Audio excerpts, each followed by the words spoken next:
नमो लोके सत्वसाहुरम् ईशो पंचनमुकारो सत्वपावपणासनो मंगलार्णव च सप्रेसिं परमं हवै मंगलम् चत्तारि मंगलम् अरिहन्ता मंगलम् सिद्धा मंगलम् साहु मंगलम् केवली पन्नतो धम्मो मंगलम्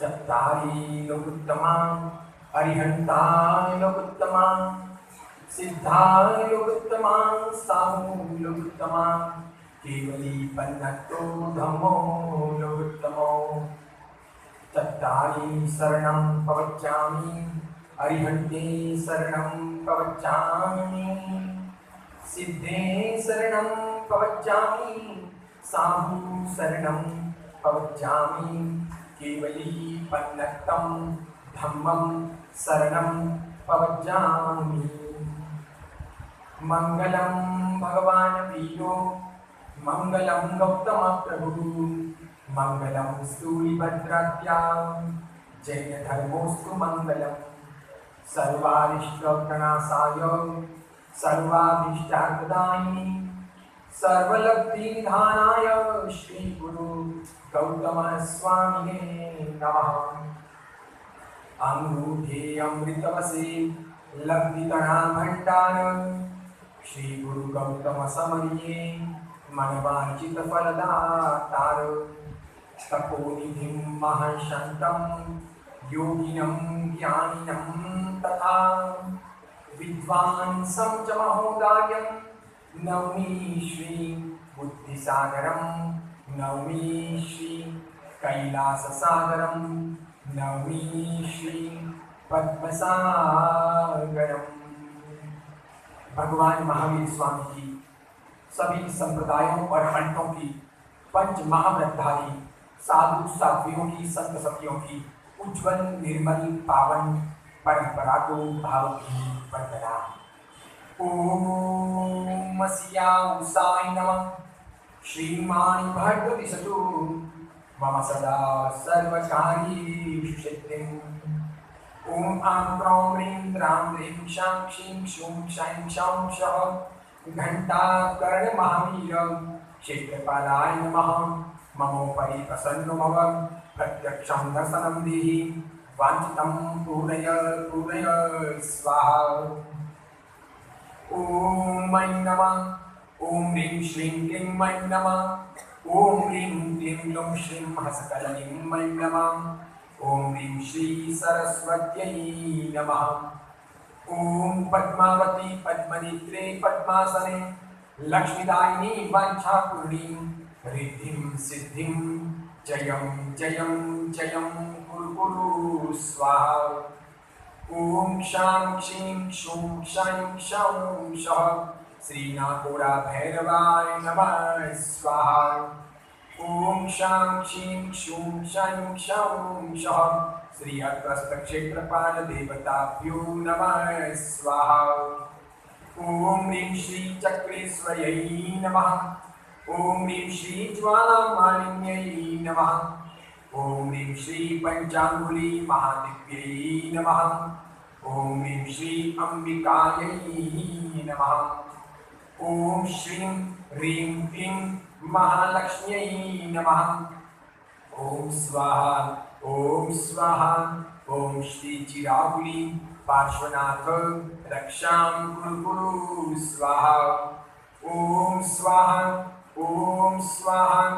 ॐ श्री गौरी पार्श्वनाथ रक्षां कुरु कुरु स्वाहा।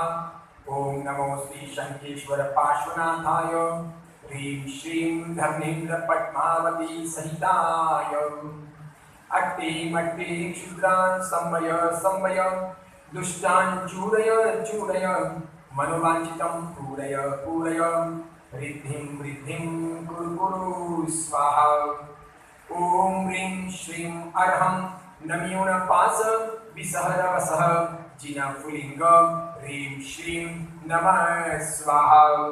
ॐ ह्रीं अर्हं श्री ऋषभ अजित संभव अभिनंदन सुमति पद्मप्रभं सुपार्श्व चंद्रप्रभं सुविधि शीतल श्रेयांस वासुपूज्य विमल अनंत धर्म शांति कुंतु अरमल्ली मुनि सुव्रत नमी नेमी पार्श्ववर्धमानान्ता जिना शांतान शांतिकरान भवन्तु स्वाहा। ओम ह्रीं ह्रं श्रीं आदिनाथाय नमः। ओम ह्रीं ह्रं श्रीं विमलाचल परमेष्टिने नमः। ओम ह्रीं ह्रं श्रीं शत्रुंजय महागिरिराजाय नमः। ओम चंदे सुचंदे चंद्रपये सुपये ऐपये महपये थ थ थ स्वाहा। ओम सूर्य सोमांगार बुध बृहस्पति शुक्र शनिश्चर राहु केतव सर्वग्रह मम सानुग्रह भवन्तु स्वाहा। ओम ह्रीं श्री सर्वोपद्रवान् नाशय नाशय स्वाहा। समवेत स्वर में सभी लोग मेरे साथ में इस महामंत्र का गुणगान करेंगे, साथ साथ में गुनगुनाएंगे। हाथ जोड़िए, सभी लोग भावपूर्वक बोलेंगे। अच्छे बीजाक्षरों के साथ में तैयार किया हुआ ये बहुत महामंगलकारी अरिहंत परमात्मा को समर्पित, सभी उपद्रवों को दूर करने वाला और हमारी आध्यात्मिक उन्नति को प्रदान करने वाला मंत्र है। सभी लोग बोलेंगे ओम नमो जीनानाम, ओम नमो जीनानाम, शरणानाम शरणानाम, मंगलानाम मंगलानाम, लोकोत्तमानाम लोकोत्तमानाम, राम ह्रीं रूम राईं राम रः अस्या उषा त्रैलोक्यललाम भूताय क्षुद्रोपद्रवशमनाय अर्हते नमः स्वाहा।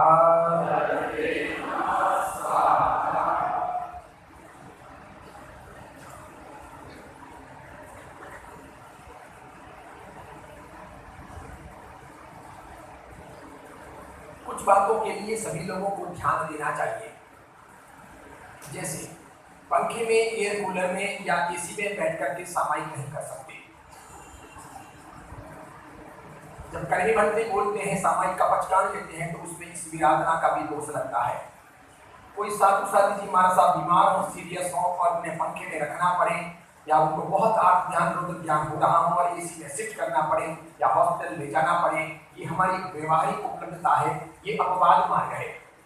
उसे राजमार्ग नहीं बनाया जा सकता कि जवानी में भी महाराज साहब बिल्कुल पंखा एसी सब यूज करें, ये नहीं चलता। और जब औषध में हो या सामायिक में हो तब श्रावक श्राविका भी उसका उपयोग नहीं कर सकते। न करेंगे न कार्य में हम इस प्रकार का अपराध नहीं कर सकते, ये अपने को सोचना होता है। दूसरी बात, मंदिर में भी जो कोई भी ज्ञान पूजन करते हो तो सामायिक में ज्ञान पूजन के समय में किसी सिक्के को या किसी नोट को टच नहीं कर सकते। वासक्षेप से ज्ञान पूजन कर सकते हो, वासक्षेप निर्दोष है, लेकिन जब आप सामायिक में हो, आपने पचकान ले लिया है, आप औषध में हो, तब कितना भी बड़ा ज्ञान पूजन हो, आप हाथ में सोने की गिन्नी, चांदी की गिन्नी अथवा कोई सिक्का या कोई नोट नहीं ले सकते। उसी प्रकार जब कभी भी कोई भी गुरु महाराज का प्रवेश हो या उनका विहार हो अथवा कोई भगवान की रथ यात्रा हो, जिन शासन के कार्यक्रमों में ये बात निर्धारित है कि देव और गुरु यानी भगवान और गुरु के सामने झूठे मुंह जा नहीं सकते, झूठे मुंह बैठ नहीं सकते, मन में कोई मुंह में कोई गुटखा वगैरह तो सुपारी वगैरह रख नहीं सकते, कुल्ला करके ही वहां जाना होता है। और इसीलिए किसी भी रथ यात्रा में, किसी भी महाराज साहब के प्रवेश में, आगमन में या उनके निर्गमन विहार में हम अगर पीने के लिए कुछ व्यवस्था करते हैं तो पानी की व्यवस्था हो सकती है, शरबत की, ठंडाई की, छाछ की या किसी जूस की व्यवस्था नहीं हो सकती। अगर वो होती है तो वो जैन धर्म का मार्ग नहीं है, वो अपने हमारे सहूलियत से खड़ा कर दिया है, वो महावीर के साथ में तो ही है।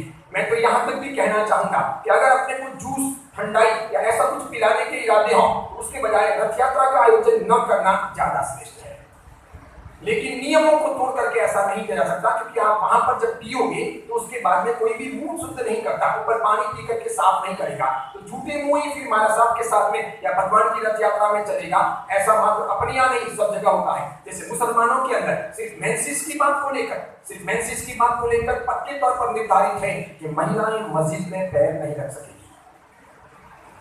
महिलाएं घर में नमाज अदा करेगी, इतनी कठोरता है। ठीक उसी प्रकार जो भी देवता हो, भैरव जी हो, माणिभद्र जी हो, घंटाकर्ण हो, भूमिया जी हो, जो भी मेल यानी कि पुरुष देवता हो, उन देवताओं को बहनें स्पर्श करें, ये भी विधान नहीं है, क्योंकि वो शक्तिपीठ है, वे मजबूत रहे, इसके लिए नाक होकर के सिर्फ पुरुष ही उन्हें स्पर्श कर सकता है। बहनें उनके मंत्र जाप कर सकती है, दूर से उनकी आरती उतार सकती है, या उनकी वहां पर बैठ करके कुछ स्तवन गा सकती है, उनका भजन गा सकती है। उनकी मूर्ति को, उनके यंत्र को टच नहीं कर सकती, शक्तिपीठ को टच नहीं कर सकती, यानी उनके गर्भगृह में अवग्रह में जा नहीं सकती। बौद्ध परंपरा में भी ये नियम है कि गुरु का एक अवग्रह होता है। जैन परंपरा का ये नियम अब टूट गया। बाकी सच कहूं, ये जो पाठ होता है, अभी एक महाश्रवण जी का फोटो आया है, बहुत जोरदार आया है।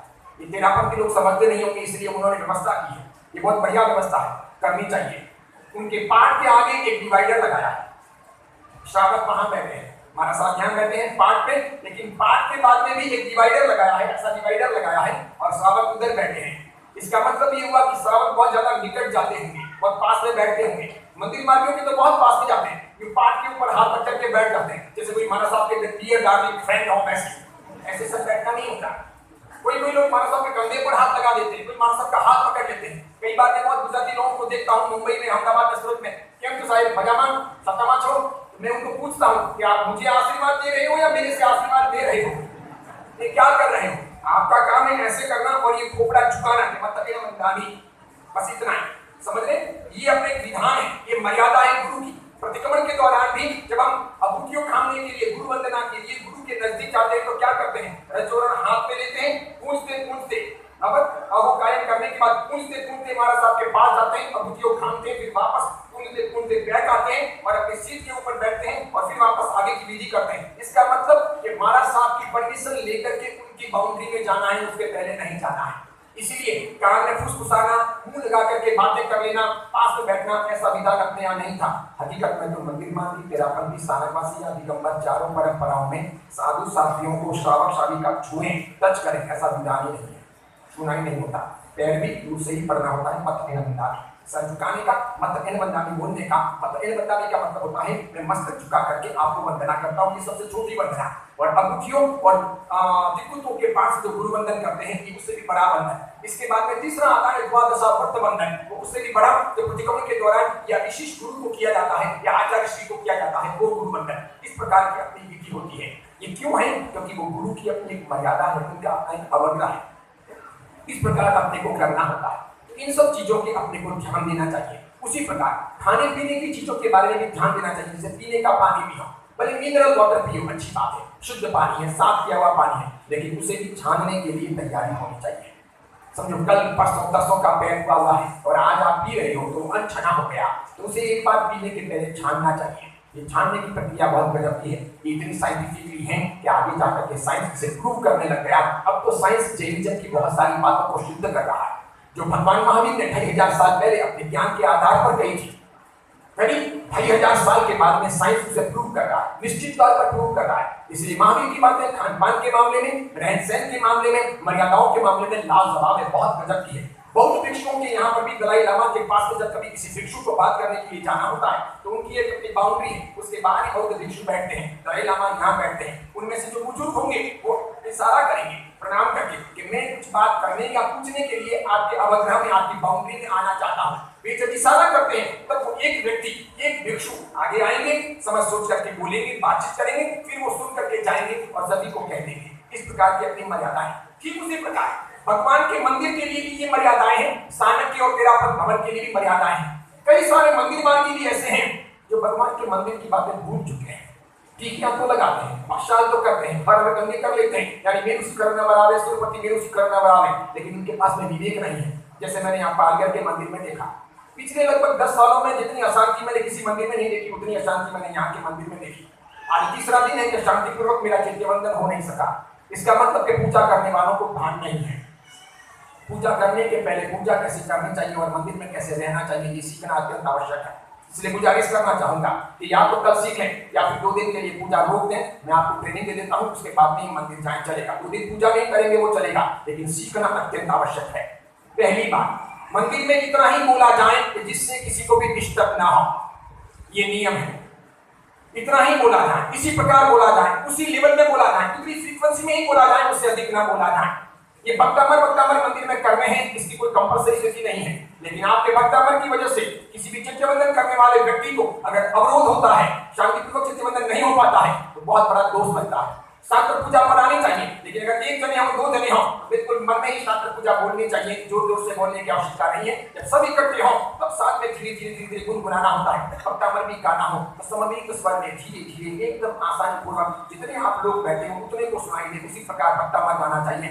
भगवान को सुनाई दे या दूसरों को सुनाई दे, उस प्रकार भक्तामर गाने का या कोई स्तुति गाने का या स्तवन गाने का विधान जिन शास्त्र में नहीं है, क्योंकि भगवान बहरे नहीं है, उनको सुनाने की आवश्यकता नहीं है, वो तो सब सुनते ही वो अंतर्यामी है।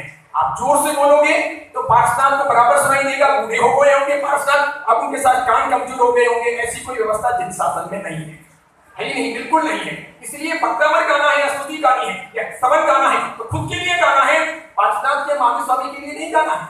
वो तो अंतर्यामी है, उनको तो सब मालूम ही है कि हम कौन से माजरे के हैं, कौन से लखन के हैं, हिमसागर कितना पानी में है और ये भक्त कितने पानी में, उनको मालूम ही है। बस उनकी गरिमा है कि वे जानते हुए भी तीर्थंकर काल में भी केवल ज्ञान अवस्था में भी कभी किसी का पोत प्रकाशित नहीं करते, कभी किसी की कमजोरी बताते नहीं कि बैठ बैठ तो कैसा है, सब पता है। हम क्या देते हैं, समझ रहे हैं, हम एक दूसरे को कह देते हैं कि बैठ बैठ तो कैसा है, सब मालूम है। सारे यहाँ आके बड़ी बातें सोचता है, वहां तो कुछ के खा रहा था, रात को खा रहा था, शराब भी तो पी लेता है, सिगरेट पी लेता है, महावीर को पता भी हो तब भी महावीर कभी नहीं बोलेंगे ऐसा, क्योंकि किसी की भी कमी पेशी महावीर नहीं बताते, सर्वज्ञ नहीं बताते। ये तीर्थंकर होने का गुण है, ये छद्मस्त में और तीर्थंकर में अंतर है। भगवान कभी भी किसी की कमी नहीं बताएंगे, उन्हें पूछोगे तो अकेले में कह देंगे, बाकी नहीं बताएंगे। कभी कोई चूड़ी भी खाएगा तो कभी कोई तीर्थंकर उस पर ध्यान नहीं देगा, वो उसको वापस रिपीट नहीं करेगा, नहीं बताएगा। महावीर अपनी बेटी के बारे में जानते थे, महावीर अपने जमाई के बारे में जानते थे, तब भी महावीर ने उनको बुरा भला नहीं कहा। तीर्थंकर की गरिमा हुई। तो भगवान को सुनाने के लिए अपने कुछ गाना नहीं होता, दुनिया को भी दिखाने के लिए गाना नहीं होता, खुद को देखने के लिए और अपने भगवान के सामने अपनी स्तुति करने के लिए, भगवान की स्तुति करने के लिए मात्र गाना होता है। तो गाना धीरे धीरे होना चाहिए। चढ़ावे भी आवश्यक हो तो ही बोलने चाहिए, अननेसेसरी लंबे लंबे चढ़ावे नहीं करने चाहिए। अगर चढ़ावे बोलने वाले 4-5 जने एक जने एक जगह कोने में इकट्ठे होकर के तुरंत चढ़ावे बोल करके काम फिनिश करना चाहिए। चढ़ावों की वजह से मंदिर में कोई डिस्टर्ब नहीं होना चाहिए, बिल्कुल नहीं होना चाहिए। मंदिर तो शांति का स्थान होना चाहिए, जहाँ ध्यान हो, चैत्यबंधन हो, शांतिपूर्वक आराधना करें। मंदिर में दो ही प्रक्रियाएं हो सकती है, आप भगवान को देखो, भगवान के गुणों का वर्णन करो, या फिर भगवान के सामने अपनी कमजोरियों का प्रकाशन करो, दो ही होते हैं। जैसे मंदिर के अंदर प्यासे को पानी पिलाया नहीं, बस ये सब जो गीत है ये मंदिर में गाए नहीं जाते। क्यों नहीं गाए जाते? क्योंकि भगवान को सब मालूम है प्यासे को पानी पिलाया कि नहीं पिलाया। ये सब गीत भगवान के मंदिर में गाने नहीं होते, ये परमात्मा के स्तवन के नहीं, ये दुनिया को उपदेश देने के लिए। ये भले आप बाहर कहीं ग्राउंड में गाओ करो कुछ भी करो, बाकी भगवान की भक्ति में उपदेशात्मक गीत नहीं गाए जाते, पुराने हों के नए हों। कैसे गाए जाएंगे? दो ही प्रकार के स्तवन, दो ही प्रकार की स्तुति, दो ही प्रकार के गीत होंगे। एक या तो भगवान के बखान हो, परमात्मन आप गुणों के भंडार, आप क्रोध रहित आत्मा, आप कितने निर्मल, आप समभाव के धारक, आप महान मोक्षगामी आत्मा, आप एकदम पावन पवित्र, आपके कोई राग नहीं, द्वेष नहीं, कोई शोक नहीं, मोह नहीं, माया नहीं, किसी प्रकार का नहीं। ऐसे आप महान पवित्रतम महापुरुष, अपकारी के प्रति भी उपकार की अवस्था करने वाले, सबका भला करने वाले, अहिंसा के अवतार, सबको सिद्ध बनाने वाले, सबको सही मार्ग देने वाले प्रभु, आपके जितने बखान करो उतने कम है। आप महान हो, महानतम हो, सुपीरियर, ये वही भगवान के बखान, उनकी प्रशंसा। और दूसरा हो अपने अवगुणों का प्रकाशन। भगवान गुस्से से भरा हूं, गालियां बहुत आती है मुंह पर, मैं कितना नालायक हूँ, लड़कियों को देखकर फिसल जाता हूँ, बार बार मुझे काम याद आता है, मैं कई बार झूठ बोलता हूँ, मैं चोरी चारी कर लेता हूँ। भगवान मेरे ये दुर्गुण कब दूर होंगे, मैं आत्मा कब अच्छी बनूंगी। इसलिए भगवान आपके पास में आया हूँ कि आप दुर्गुणों से मुक्त हो, मेरे जैसी आत्मा को दुर्गुणों से मुक्त कर सकोगे। आप में ये पॉसिबिलिटी है, क्योंकि आपने वो काम किया है, आपने वो पाया है, तो मुझे आप दे सकती हो। तो दो प्रकार के ज्ञान होते हैं, या तो भगवान के गुणों का प्रकाशन या अपने गुणों का, अरे अवगुणों का प्रकाशन। दो चीजें हो सकती है, इसीलिए ध्यान देना होता है कि मंदिर में शांति हो। दूसरी बात, परमात्मा के राइट हैंड में, भगवान का राइट हैंड, आपका राइट हैंड नहीं, आप सामने खड़े हो तो आपका वाला लेफ्ट हैंड, भगवान के सामने खड़े हो या गुरु के सामने खड़े हो तो आपका लेफ्ट हैंड। समोस्तंभ के अंदर भगवान के राइट हैंड के अंदर पुरुष बैठते हैं, भगवान के लेफ्ट साइड के हाथ की तरफ महिलाएं बैठती है।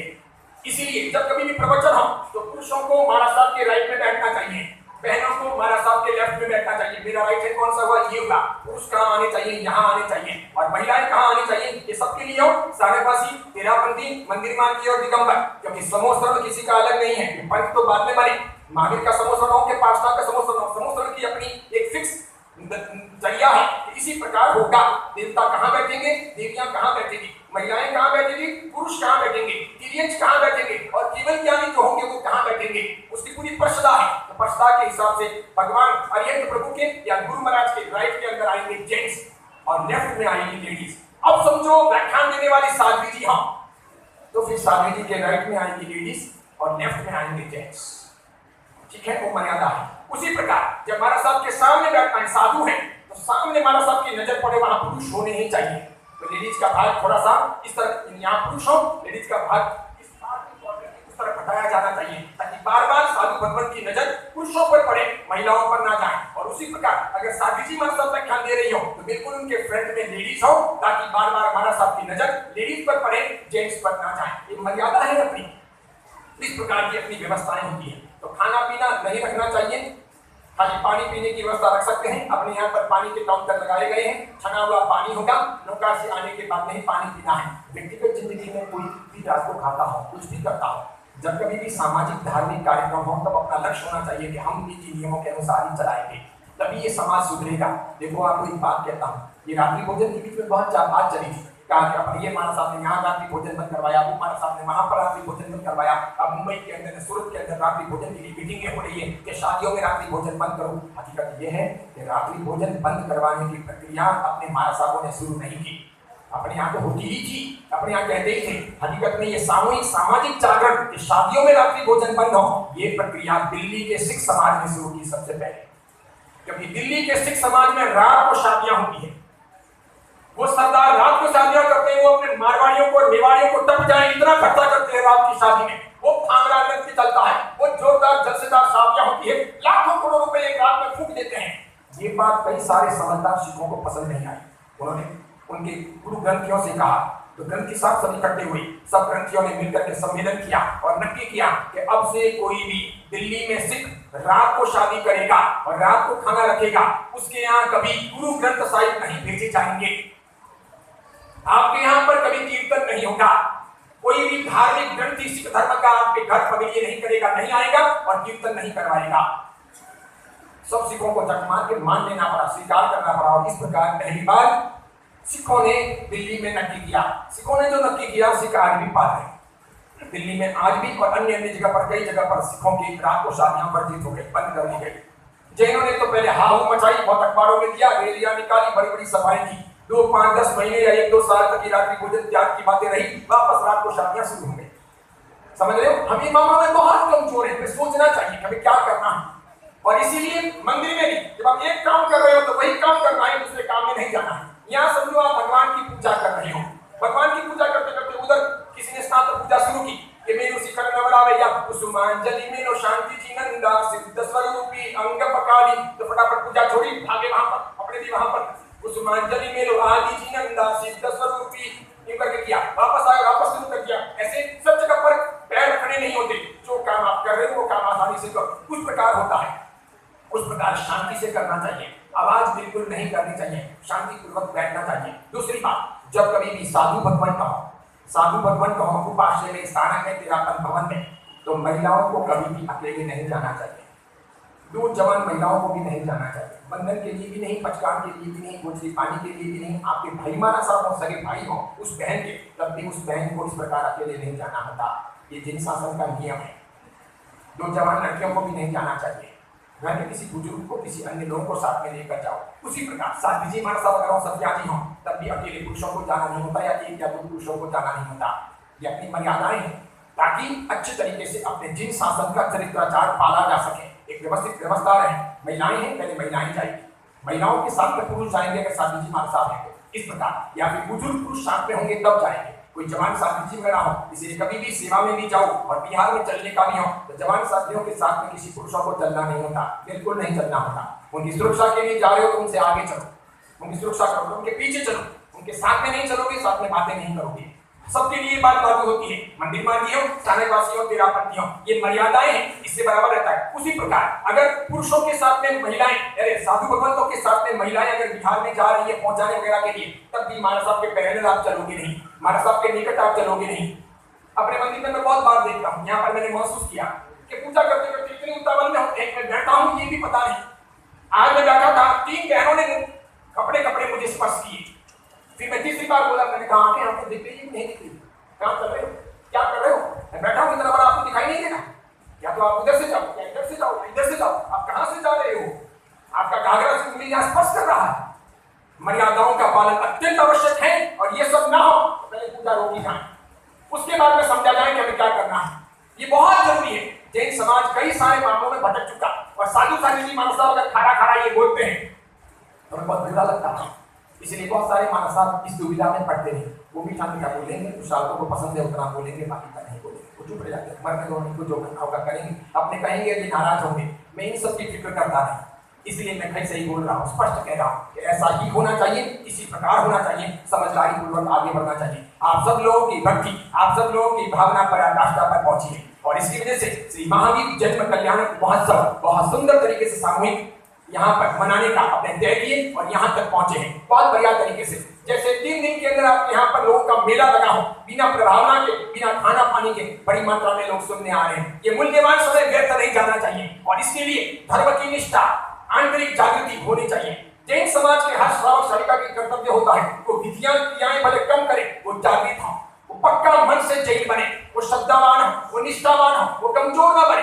विधियां बहुत करते हैं और निष्ठा ना हो तो अच्छी बात नहीं है। जैसे देखो जैन श्वेतांबर मूर्ति पूजक दिगंबरों में ये परंपरा है या नहीं मुझे पता नहीं, इसलिए कह रहा हूँ। वहां पर ये परंपरा है, श्वेतांबर मूर्ति पूजक परंपरा में ये परंपरा है और सभी पूर्वाचार्यों ने ये कहा है कि समझो 9 बजे का समय प्रवचन का, ठीक 9 o'clock प्रवचन का समय हो और 9 बजे का समय आपकी पूजा करने का हो, मंदिर में जाकर के पूजा करने का हो। तो भगवान से पूछा गया कि पूजा करनी चाहिए 9 बजे या फिर 9 बजे का समय प्रवचन में है वहां जाना चाहिए? तो भगवान ने कहा पूजा छोड़नी चाहिए लेकिन प्रवचन में जाना चाहिए। ये भगवान ने कहा, ये नहीं कहा कि प्रवचन छोड़ना चाहिए और पूजा करने जाना चाहिए। आज मैं ये पाता हूँ कि बहुत सारे पूजा करने वाले प्रवचन नहीं सुनते, वे सब ब्रह्मज्ञानी हो चुके हैं। वे पूजा किए उसके बाद में घर चले जाते हैं, उनको होता है रोज आते ही रहते हैं, हमारे साथ बकबक करते ही रहते हैं, क्या प्रवचन सुनना है, सुना हुआ प्रवचन। और ये बहुत रॉन्ग साइड है, ये गलत है। पूजा छोड़नी चाहिए लेकिन प्रवचन नहीं छोड़ना चाहिए। हाँ इतना भी है, उसके बाद में आपके पास में टाइम हो तो पूजा करनी चाहिए, लेकिन प्रवचन का जो समय है वो निर्धारित है, वो सबके लिए है। पूजा इंडिविजुअल है, वो आप कैसे भी करके सेट कर सकते हो। प्रवचन एक एक व्यक्ति के लिए 9, 9:15, 8:15, 8:30 ऐसे नहीं कर सकते। इसलिए प्रवचन का समय फिक्स होगा, क्योंकि जिन वाणी अगर नहीं सुनेंगे तो जिन शासन की बातें समझ में नहीं आएगी, आत्मा तरल सरल नहीं बनेगी, कटु कषाय दूर नहीं होंगे, मन हल्का नहीं होगा, आध्यात्मिक जागरण नहीं होगा, समाज के काम नहीं होंगे। जब प्रवचन में जाएंगे तो आमिर खाते की टीप करनी हो तो भी होगी, मंदिर की टीप करनी हो तो भी होगी, महावीर जन्म कल्याण मनाना होगा तो भी होगी, समाज को संदेश देना होगा तो भी होगी, बच्चों को संस्कार देने होंगे तो भी होगी, मन को जगाना होगा तो भी होगी, सामाजिक उत्क्रमण पूजा की भावना प्रकट करनी होगी तो भी होगी। वो सब प्रवचन से होगा, मात्र मंदिर में बैठने से नहीं होगा। इसीलिए तीर्थ यात्रा के लिए भी अपने यहाँ पर निर्देश सुनिएगा। पालिताना, संकेश्वर, गिरनार, नाकुड़ा जी या फिर मौरी, आगलूर, किनको जाना चाहिए? जो साधु साध्वियों को वंदन करना चाहते हो, साधु साध्वियों के पास में जाते हो, जिनको साधु साध्वी प्रिय हो, यानी साधु साध्वियों को जो साधु साध्वी मानते हो, जब भी अपने गांव में साधु साध्वी आए अवश्य वे प्रवचन सुनते हो या फिर वंदन करने के लिए जाते हो, उन लोगों के लिए तीर्थ यात्रा का विधान है।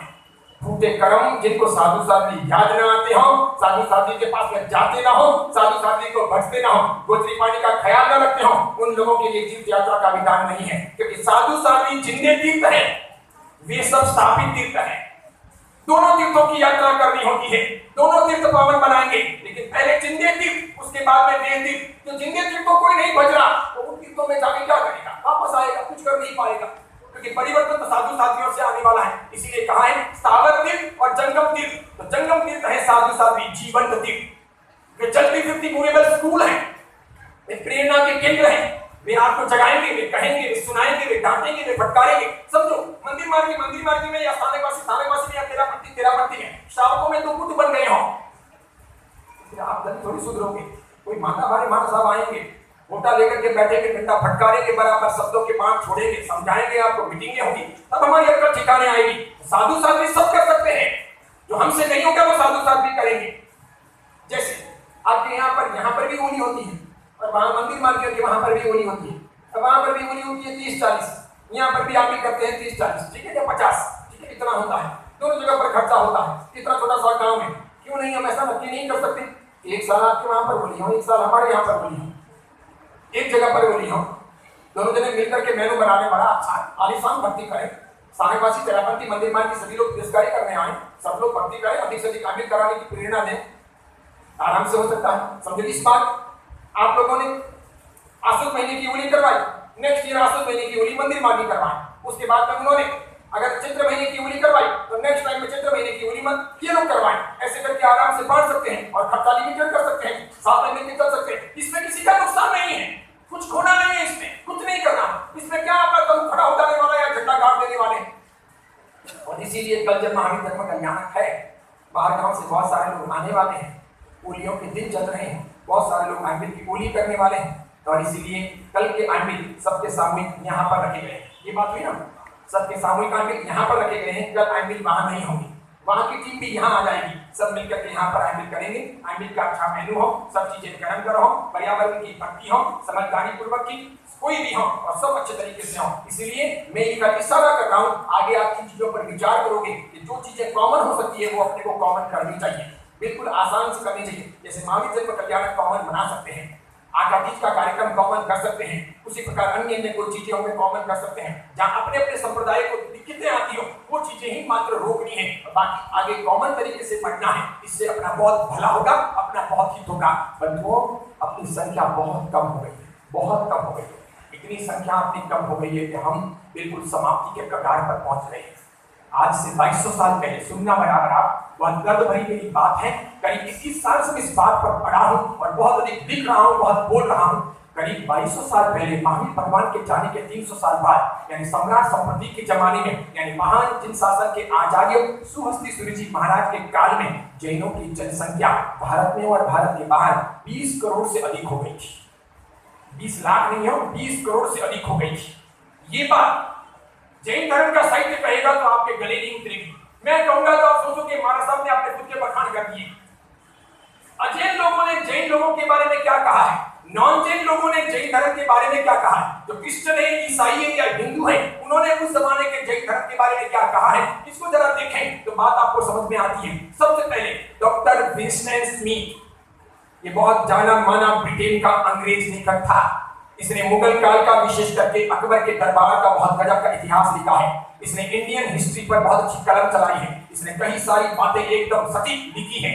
उसकी किताब उठाकर के देखें तो वो कहता है कि ये सच है कि महावीर के जाने के 300 साल बाद में इतनी अधिक महावीर के विचार और महावीर की विचारधारा के प्रभाव दुनिया में फैल गए थे। महावीर की मानव कल्याणकारी बातें जन जन को पसंद आने लगी थी कि मात्र वैश्य ही नहीं, राजपूत हो, क्षत्रिय हो, ब्राह्मण हो, शूद्र हो, ST/SC हो, हरिजन हो या महाजन हो, छोटे हो या बड़े हो, सामान्य हो या विशेष हो, भारतीय हो या नॉन भारतीय हो, मैक्सिमम लोग महावीर की बातों को मानने अपनाने लग गए थे और वे महावीर के पद चिन्हों पर चलने लग गए थे। और ये सच है कि सम्राट यानी किंगडम संपत्ति के जमाने में जैन इतना फैल गया था, जैन धर्म विश्व में, इंडिया के बाहर भी इतना फैल गया था कि उसकी संख्या लगभग 20 करोड़ के बाहर चली गई थी। कौन कहते हैं? Doctor Winston Smith. अब जरा भारत के पहले राष्ट्रपति डॉक्टर राजेंद्र प्रसाद, जवाहरलाल नेहरू के जमाने में अखंड भारत के, स्वतंत्र भारत के, लोकतांत्रिक भारत के पहले राष्ट्रपति बनी थी।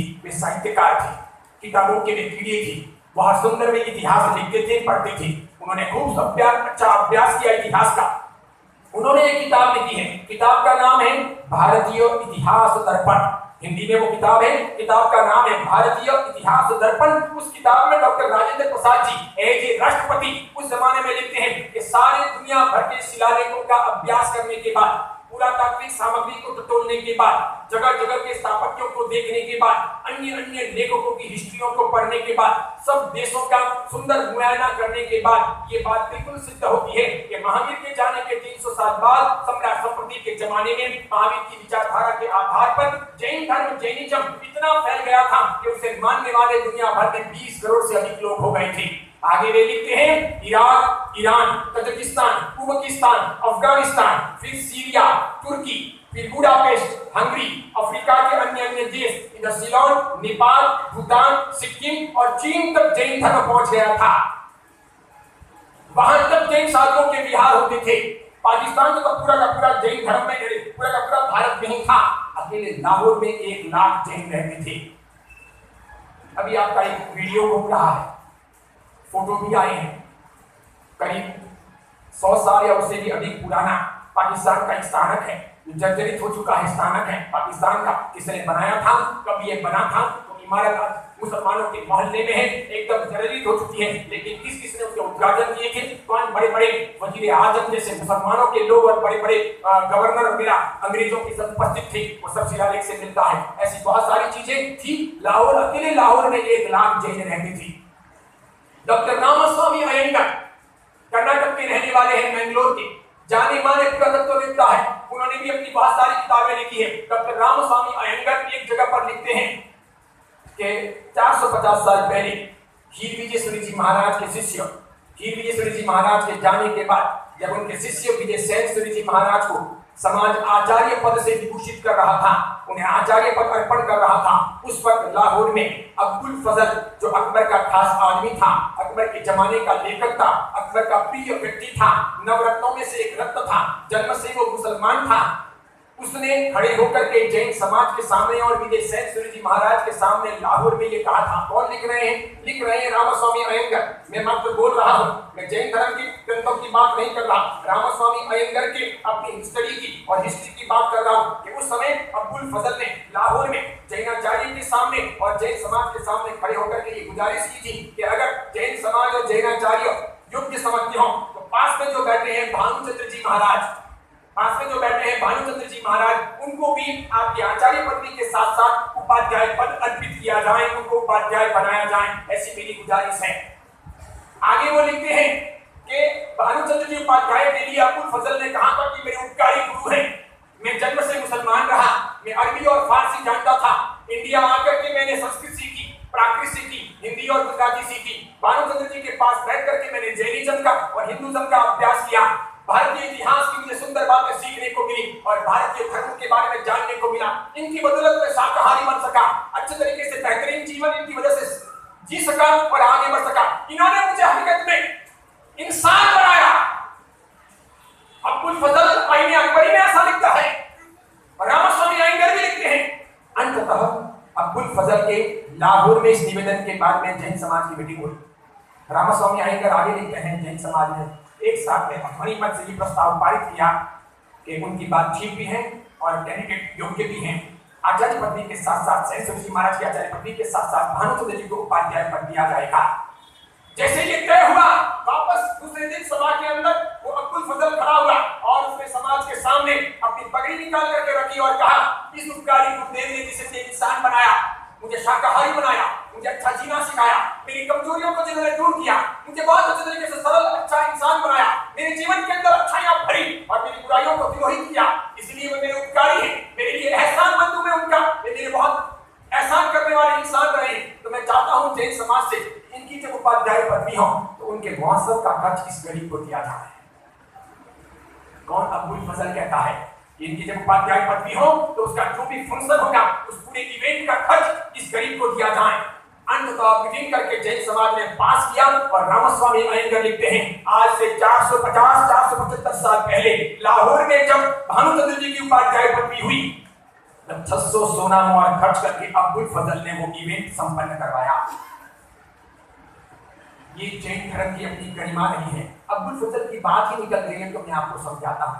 आपके घर में कभी गरीबी आई, दुकान बराबर ना चले तो आप चिंता में होते हो, कहीं कहीं चले जाते हो, बच्चे बीमार रहें, बार बार बुखार आए तो भी आपको चिंता होती है, कहीं ना कहीं चले जाते हो, बिटिया का या बेटे की सगाई सगपड़ ना होते हो, चिंता रहती है, कहीं ना कहीं चले जाते हो, या फिर अन्य कोई रोग शोक हो, टेंशन रहता है तो भी तकलीफें होती है और कहीं ना कहीं चले जाते हो। उसी प्रकार अब्दुल फजल के घर एक लड़की का जन्म हुआ था। सुनिएगा, अब्दुल फजल के घर एक लड़की का जन्म हुआ था। लड़की मूल नक्षत्र में जन्म ली थी। अब्दुल फजल इंडिया आने के बाद में ज्योतिष शास्त्र पर बहुत विश्वास करने लग गई थी। वो एक बार दिल्ली गई, दिल्ली के सब बड़े बड़े ब्राह्मण पंडितों को इकट्ठा करके 12 दिन के बाद में अपनी लड़की के लिए जन्म पत्रिका बनाई। जन्म पत्रिका बन जाने के बाद में अब्दुल फजल ने महान ब्राह्मण ज्योतिषाचार्य पंडितों से निवेदन किया कि इसका फलादेश भी करो, इसके क्या क्या रिजल्ट होंगे जरा देखो ना कीपना और हमें बताओ। तो हाथ में वो जन्म पत्रिका लेने के बाद अब्दुल फजल को उन लोगों ने बताया कि अब्दुल माफ करना, लड़की बहुत भारी करनी है, ये दुर्भाग्य की सूचक है। ये मूल नक्षत्र में जन्म ली है। ज्योतिष शास्त्र के अनुसार मूल नक्षत्र में जन्म लेने वाला लड़का या लड़की अपने कुटुंब कबीले के विनाशक होते हैं। देखते ही देखते तुम्हारे खानदान की समाप्ति हो जाएगी, तुम तबाह हो जाओगे, या तो तुम्हारा दिवाला निकलेगा, या तुम्हारे घर में रोग आएंगे, या तुम्हारे घर में अग्निकांड होगा, या तुम पैसों से बर्बाद हो जाओगे, या तुम सब लोग बीमार रहोगे। कुल मिलाकर के ये जातक, ये लड़की, इसका आना तुम्हारे कुटुंब कबीले के विनाश का नियामक बनेगा। आपको भी किसी ने ये बता दिया हो ऐसा?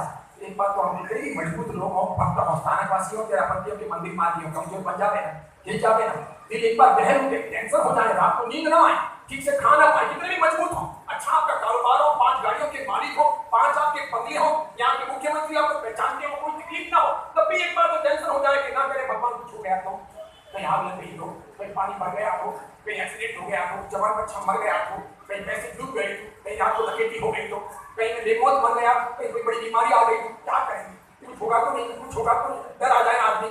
अबुल फजल पर इतना मजबूत आदमी था कि अकबर उनके खास थे। मुगल काल के अंदर अबुल फजल का बहुत चलता था, हजारों उसके हाल थे, बहुत बड़ा उसका दिमाग था, जो अकबर को कहता था अकबर से मान लेते थे, इतना उसका वजन था।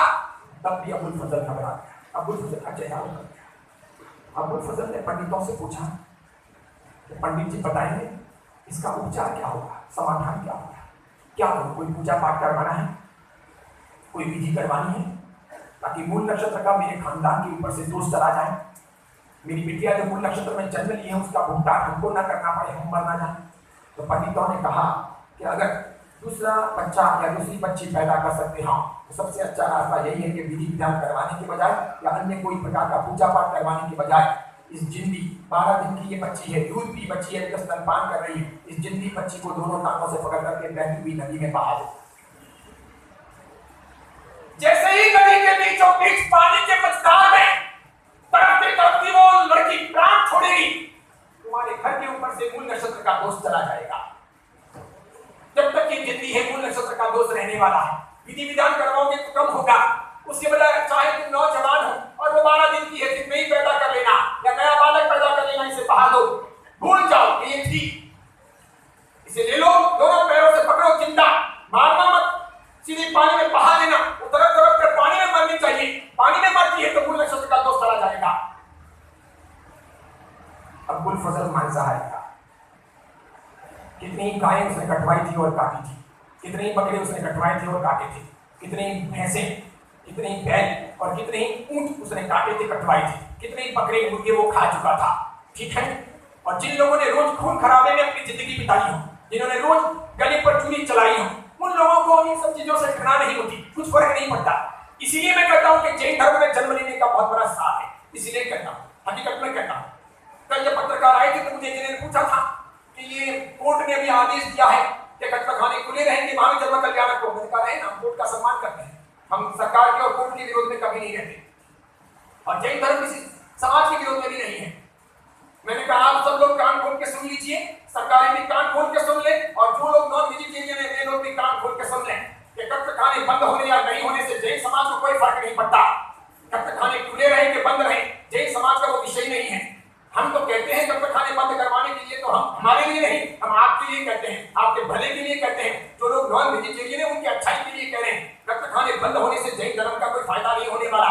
कटखाने का काम कोई जैन करता नहीं, मांसाहार खाने या बेचने का काम जैन करता नहीं, इसलिए मांस बेचना नहीं बेचना, कटखाने खोलने नहीं खोलने, कितने जीव काटने नहीं काटने, ये आपका विषय है, हमारा नहीं। कोर्ट ने कह दिया और आप खुला रखो तो भरे रखो। मैंने कहा अधिक मांस काटने से, अधिक पानी बहाने से, अधिक नुकसान करने से आपका और दुनिया का ही नुकसान होने वाला है, राष्ट्र का नुकसान होने वाला है, हमारा नहीं हो रहा। हम तो आपकी चिंता कर रहे हैं, हम आपके लिए कह रहे हैं, आपके हितों की कामना करते हैं। अगर पशु नहीं कटेंगे तो उसमें कोई हमको अधिक फायदा होने वाला है, ऐसा नहीं है, क्योंकि हम पशुओं का या दूध का काम भी नहीं करते, हम मांस का, चमड़े का या अंडे का काम भी नहीं करते, हम मुर्गी पालन का या मछली का काम भी नहीं करते। इसलिए अगर वे कम करते हैं तो आपका फायदा है, उन जीवों का फायदा है, प्रकृति का फायदा है, पानी बचेगा और इसके सिवाय पर्यावरण सुरक्षित रहेगा, जीवों की हानि नहीं लगेगी।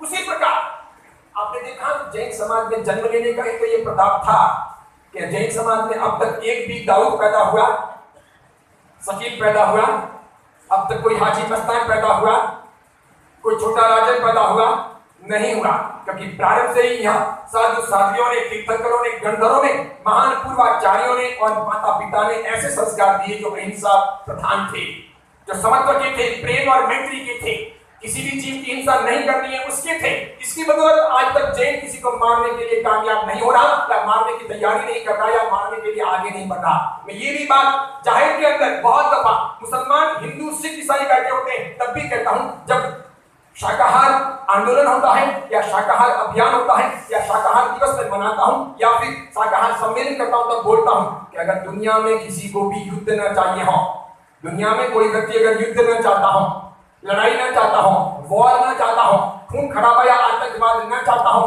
तो सबसे पहले उस इंसान को शाकाहारी बन जाना चाहिए। सीधी सी बात, और कुछ नहीं करना चाहिए। जो युद्ध नहीं चाहते, जो वॉर नहीं चाहते, लड़ाई झगड़े नहीं चाहते, अंतर्विग्रह नहीं चाहते, उत्पात नहीं चाहते, अशांति नहीं चाहते, उनको सबसे पहले शाकाहारी बन जाना चाहिए। क्यों? क्योंकि जो आदमी अपने पेट के लिए, जो आदमी अपने पेट के लिए पशु पक्षियों को नहीं मारता, वो आदमी कभी किसी इंसान को मारने की तो सपने में भी ख्याल नहीं करेगा, सोचेगा नहीं। जो अपने भोजन के लिए भी किसी पशु पक्षी को नहीं मारता, वो आदमी कभी किसी इंसान को गोली से उड़ाएगा या तलवार से काट देगा, ये आप सोच ही नहीं सकते। यानी कि अगर आप युद्ध में चाहते हो तो सबसे पहला प्रिंसिपल है आपको शाकाहारी बन जाना चाहिए।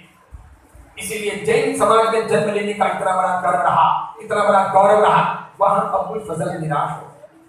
अबुल फजल का मांसाहारी अबुल फजल का मन नहीं हुआ कि मैं अपनी बिटिया को इस प्रकार पानी में बहा दूं। वो मांसाहारी था, वो कितने पशु पक्षियों को खाता था, लेकिन तब भी उस मासूम 12 दिन की लाजवाब बेटी को, जिसकी टिमटिमाती आंखें, लाल गुलाबी जिसके होठ, टमाटर जैसे बड़े बड़े जिसके गाल, इतनी बढ़िया लाजवाब दिखती है, और पापा को बहुत बढ़िया तरीके से देखती थी, मासूम, नादान, नासमझ, एकदम भोली भाली खिलौने जैसी।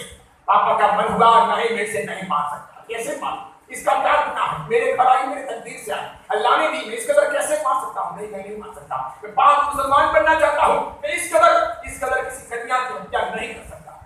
निराश अब्दुल फजल शाम को 5:30-6 बजे मारासा एक जैन साधु भगवंतों के दर्शन करने के लिए फतेहपुर सीकरी आया। भानुचंद्र जी उपाध्याय सामने बैठे थे। वंदना के बाद में भानुचंद्र जी उपाध्याय ने पूछा, अब्दुल फजल क्या बात है, आज चेहरा उतरा हुआ है? वो फेस रीडिंग के बहुत बड़े जानकार थे, वो मनोवैज्ञानिक थे, हमारे साथ बहुत तगड़े आदमी थे, बहुत गजब के तंत्र, मंत्र, साहित्य, ज्ञान, अभ्यास, लॉजिक सब उनके पास में थे। हीर विजय जी महाराज के ये 2 साधु, एक शांति चंद्र उपाध्याय और एक भानुचंद्र उपाध्याय, ये तब की बात है जब अपने जैन समाज में स्थानपासी समुदाय का उद्भव नहीं हुआ था। बस वो भानुचंद्र जी, शांति जी उपाध्याय के जाने के जस्ट बाद में जैन धर्म के अंदर स्थानपासी समुदाय का प्रादुर्भाव हुआ, और उसके करीब 150 साल के बाद में स्थानपासियों में से 13% संप्रदाय अलग निकला। इस प्रकार की आपकी ऐतिहासिक बातें हैं। तो उस वक्त की बात कर रहा हूँ, जस्ट स्थानपासी संप्रदाय जब उद्भव होने वाला था, उसके जस्ट पहले की बात। भानुचंद्र जी उपाध्याय ने कहा, क्या बात है, अब्दुल फजल चेहरा उतरा हुआ है, हमारे साथ घर में एक लड़की हुई है, 12 दिन की है, कुंडली बनाने गया, जन्म पत्रिका बनाई तो पंडितों ने बड़ा गजब का फरादेश कर दिया, सवेरे से रोटी नहीं खा रही हमारे साथ, टेंशन ही टेंशन में हूं। वो कह रहे मूल नक्षत्र में ये जातक जन्म ली है और इसका बहुत बड़ा नुकसान होगा, और इस नुकसान दूर करने के लिए सीधा उपाय है कि इसको बहा दो पानी में, जिंदा, मन नहीं कर रहा हमारा साथ। अब्दुल फजल निराश हो गया। महाराज साहब थोड़ी देर रुके, उसके बाद में बोले, सुनो अब्दुल फजल, आप भी बराबर सुनना।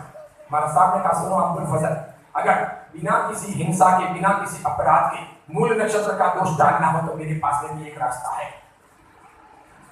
महाराज साहब उल्लू नहीं बना रहे थे, महाराज साहब समझदार आदमी थे। परतंत्र भारत का वो मुगल काल था, वहां अपनी कुछ चलने वाली नहीं थी, वहां आपकी सत्यता चाहिए, आपकी औकात चाहिए, आपके पास में दमखम चाहिए, आपकी स्पष्ट नीति चाहिए। वहां उल्लू बनाया नहीं जा सकता था, वहां एक आदेश पर साधुओं की भी सर कलाम हो सकते थे, सब तंत्र उनका था, सारी राज्यसभा उनकी थी, पूरा हिंदुस्तान उनका था, तलवार के जोर पर वे राज्य शासन चलाते थे। महाराज साहब ने कहा, मेरे पास एक रास्ता है, लेकिन अब्दुल फजल इसके लिए तुमको शुद्ध शाकाहारी बनना होगा। मांसाहारी व्यक्ति की यहाँ पर मैं ये विधि नहीं करवा सकता, इसके सिवाय तुम्हें शराब छोड़ना होगा, तुम्हें वेश्यावृत्ति छोड़नी होगी, तुम्हें जुआ खेलना छोड़ना होगा, तुम्हें और तुम्हारी बेगम साहिबा को शुद्ध शाकाहारी बनना पड़ेगा। इसके बाद मैं तुम्हें मंत्रित करके मासक दूंगा, गुलाब जल में वो मासक डाल करके पूरे घर के अंदर उसका पूता करना है, ऊंचा कर देना है। संन्यास बाथरूम में वो वासक्षेप नहीं डालना है, ध्यान देना, अभिमंत्रित वासक्षेप होगा। तुम्हारे घर में जितने भी बर्तन है जिसमें तुमने मांसाहार खाया, पिया, पकाया, वो सब तुम्हें गरीबों को बांट देते हैं। तुमको पोता करने के बाद नए बिल्कुल शुद्ध बर्तन वापस बाजार से खरीद के लाने हैं, उतना खर्चा करना होगा। तुमको शुद्ध शाकाहारी बनना होगा। इसके बाद तुम्हारा कोई भी ओकेशन हो, तुम घर में या बाहर मांसाहार कर नहीं सकोगे, करवा नहीं सकोगे, यानी मांसाहारी परंपरा तुम्हें छोड़नी होगी। अगर तुम ये छोड़ते हो तो उसके बाद सुंदर कुंभ चक्र का मुहूर्त देख करके मैं तुम्हारे घर में एक जैन पंडित को भेजूंगा। वे शांतिनाथ परमात्मा की 24 शांतिनाथ परमात्मा की मूर्ति लेकर के आएंगे। 3 दिन तक वो मूर्ति तुम्हारे घर रहेगी। वो कुछ सामग्री भी लाएंगे, पूजा पाठ की सारा सामग्री का खर्चा तुमको देना है। तुमको और तुम्हारी बेगम साहिबा को शुद्ध शाकाहारी बन जाने के बाद पूजा के वस्त्र परिधान करके मैं वहां आऊंगा। मैं 3 दिन तक विधि विधान करवाऊंगा। तुमको उस विधि विधान में भाग लेना है। पहले दिन कुंभ स्थापना होगी, दीपक स्थापना होगी, ज्वालारोपण होगा और क्षेत्रपाल की स्थापना होगी। दूसरे दिन नवग्रह का पूजन होगा, 10 दिशाओं के अधिपति वास्तु के देवताओं की पूजा होगी और अष्टमंगल का पूजन विधान होगा। तीसरे दिन 108 दुर्लभ बहुत महामंगलकारी मंत्रों के साथ में 108 बार अभिषेक का विधान होगा। अब्बुल फजल इतना अगर तुम भाव पूर्वक 3 दिन कर लेते हो तो मैं दावे पूर्वक तुमको कह सकता हूं कि सारे मूल नक्षत्र के दोष सदा सदा के लिए तुम्हारे खानदान के ऊपर से निकल जाएंगे। तुम्हारा कोई बात मांगा नहीं कर सकेगा। मजबूरी का नाम महात्मा गांधी। मरता क्या नहीं करता, सब जगह भटक के आ जाए और कुछ ना हो तो फिर आजमा के देखेंगे तो सही। आपको तो बाहर बहुत रुचि है, बाहर के डोरे में, धागे में, ताबीज में, दोनों में, टोटकों में, इधर में, उधर में, नजर उतरवाने में, फाड़ा फूका करने में आपको रुचि है। मैं वो क्वालिटी का आदमी नहीं हूँ। मैं तो पक्का शुद्ध 24 कैरेट जैन हूँ। हाँ, मैं जन्म से 24 कैरेट जैन नहीं था। दीक्षांति हुआ वहां तक भी 24 कैरेट जैन नहीं था।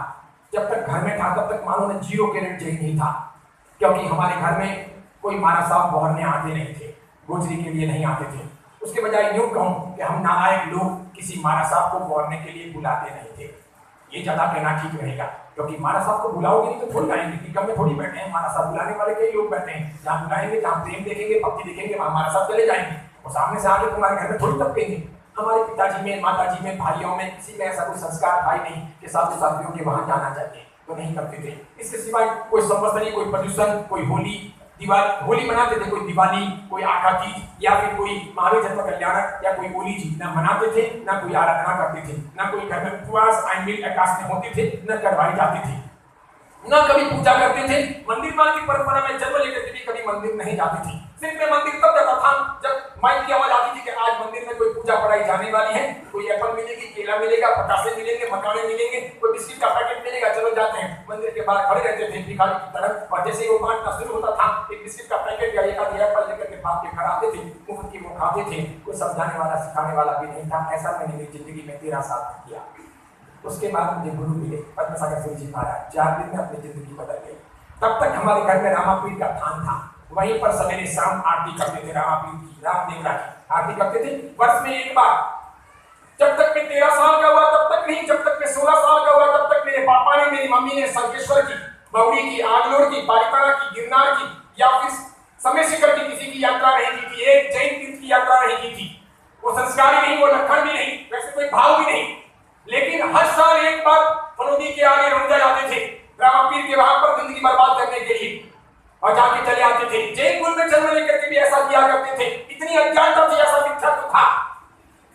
कैसी जिंदगी की मजबूरी रही होगी कि 13 साल तक मुझे रामापीर की आरती आती थी और दिवाली में प्रथम कीर्तन कर आदिनाथ भगवान की जय जय आरती आदि नंदा नहीं आती थी। जैन कुल में जन्म लिए थे, इतना बड़ा पाप था, कैसा बड़ा अपराध था। कुछ भी ना सिखाया गया था, ना सीखा गया था। पूरा एनवायरमेंट ऐसा था कि जब बला हो गुरु महाराज का 4 दिन के लिए वो मिले, मैं साथ में चल चला। फिर बेंगलोर जा रहे थे नीपानी से, रास्ते में हमारा गांव आता। गांव में 8-9 घर तेरापंथियों के हैं, 10 एक घर सानावासी समाज के हैं, 10 घर मंदिर मार्गियों के हैं। सब लोग वहीं साहब के करे कमाने के लिए साउथ इंडिया गए हुए हैं। माना साहब आ रहे थे तो पिताजी ने उनको बुलाया, अन्य लोगों ने बुलाया। माना साहब आए, 3 दिन के लिए प्रवचन हुए, 3 दिन के लिए खाने पीने और भावना के वातावरण बने। 3 दिन में मेरा मन हो गया कि इस मानव के साथ में अपने को चले जाना है। तब तक मुझे ये मालूम नहीं था कि साधुओं के साथ में कायम रहने के लिए दीक्षा लेनी पड़ेगी। उन्होंने भी मुझे नहीं कहा कि तुमको मेरे पास दीक्षा लेनी है। 6 महीने तक मैं कंटिन्यू उनके पास रहा, मेरा दिल उनसे लग गया। फिर मुझे मालूम पड़ा लाइफ टाइम उनके पास में रहने के लिए तो कपड़े बदलने पड़ेंगे और दीक्षा लेनी पड़ेगी। लेकिन उसके बाद में मुझे तो घर जाने का मन ही नहीं था। मैं रह गया और रह गया। बहुत बाद में मालूम पड़ा कि साधुओं के साथ में रोज रहने के लिए दीक्षा लेनी पड़ेगी। और तब भी गर्व के साथ कह सकता हूँ कि 35 साल में दीक्षा को अभी 4 दिन के बाद पूरे होने वाले हैं। 35 साल पूरे हो रहे हैं। 35 सालों में मुझे एक बार भी माँ बाप या घर याद नहीं आया। इतना गुरु का और गुरु धर्म का आशीर्वाद रहा, गुरु का प्यार रहा, एक बार भी याद नहीं आया। बिंदास रहा, कितनी तकलीफें पड़ी तब भी फर्क नहीं पड़ा, आसानी से रहा। यहाँ आकर के इन 35 सालों में 350 साल की जिंदगी का मजा लिया है। 350 साल तक कोई आदमी एंजॉय करे उतना आनंद यहाँ आकर के मिला है।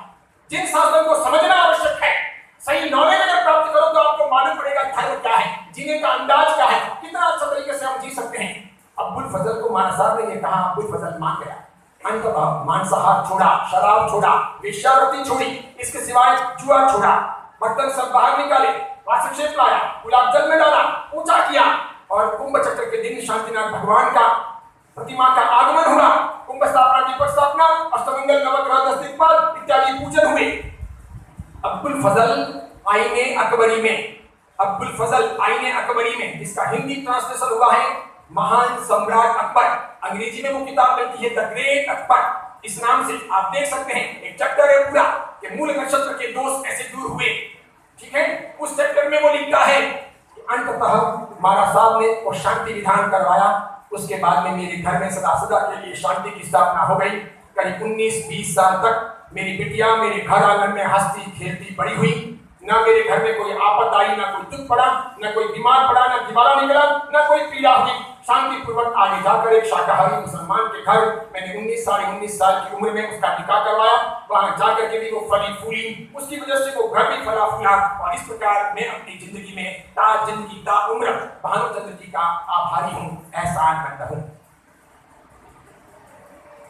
यानी मुसलमान आदमी को तो जैन विधि पसंद आई और जैनों को बाहर भटकना पसंद आ रहा। कितने छोटे हैं हम, कितने कमजोर हैं हम, कैसे गए गुजरे हैं हम। कब करेंगे आत्मविश्लेषण, कब हम महावीर के साथ और धर्म के साथ न्याय करेंगे। छोटी सी एक जिंदगी मिली है, इनमें से आधी तो चली गई। देखो ना, कईयों के बात जाने को हुए, कईयों के आंखों की बिल्कुल बैटरी डीम हो गई है, कईयों के कानों के फ्यूज उड़ गए हैं, कईयों के चश्मे आ गए हैं। बहुत सारे मैं सफेद बाल वाले पा रहा हूँ, कई सारे जवानी में मरी मरी देख रहा हूँ। जब जिंदगी यूं बीत रही हूँ तो एक बार आत्म संशोधन करने की आवश्यकता है कि मेरा जिन साधन कितना सुहाना, कितना शालीन, कितना जोरदार और ईश्वर की प्रतिमूर्ति, ये विश्व शांति का आधार रखने वाला, इसमें कितना दमखम है। मैं खुद भी समझूं और दूसरों को समझाने का प्रयत्न करूं ताकि जिन शासन की सच्ची प्रभावना हो सके, ये आवश्यक है। मेरी एक बहन रहती है दिल्ली में, वो मौसी की लड़की है। दीक्षा लेने के बाद, मेरे दीक्षा के बाद वो एक बार अपने पति के साथ आए। अहमदाबाद में मेरे गुरु महाराज के सामने मुझे वंदन किया और बोली, महाराज साहब जब से शादी की बहुत बीमार रहते, कुछ करो ना, महाराज साहब को बोलो ना, बड़ा मंदिर सुनाए और भाषाक्षेप दें, आचार्य जी हैं। मैंने गुरु महाराज से कहा, मेरी बहन है छोटी, तो गुरु महाराज ने भाषाक्षेप दिया, बड़ा मंगलिक सुनाया, वो खुश हो गई। लेकिन फिर भी वो ठीक नहीं हो रही थी, वो बोलती थी, कभी लेती थी भाषाक्षेप, कभी नहीं लेती थी और क्यों थी उसको बहुत समझा नहीं थी।